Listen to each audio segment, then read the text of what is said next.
At first glance, what we think of as mixed martial arts doesn't look anything like what we think of as internal martial arts.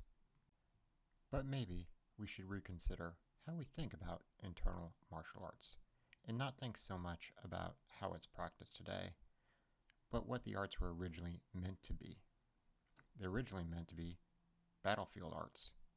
How can you most efficiently kill or maim or incapacitate an armed opponent? How can you make the most efficient use of your body?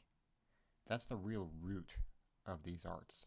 That's why many of these arts are edged weapon based. That's the martial in these arts. And if we look at them from that perspective, how can you most efficiently use your body to generate force? We can start seeing some similarities between internal martial arts and mixed martial arts. Let's talk or look at efficiently using your entire body to generate power. Fedor Emelianenko is a great example of using your entire body to hit somebody. With Fedor, you can see efficient kinetic links using the entire body to generate power.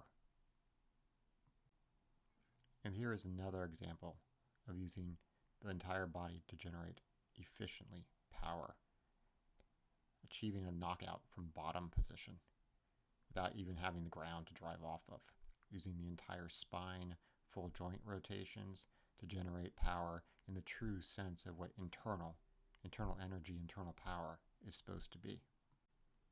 On that note, let's take a look at hand trapping. In hand trapping, we can actually see two arms having to efficiently move in two different directions simultaneously. Not an easy skill to learn or display, but in turn, a skill that really requires internal control of the body. Conor McGregor is a great example of using internal energy, internal body control in trapping and elsewhere. And here we can see McGregor using his body efficiently to generate power, specifically at the point of a shoulder strike in close distance, or what in internal martial arts is called short power. McGregor is also a great example that this isn't a coincidence.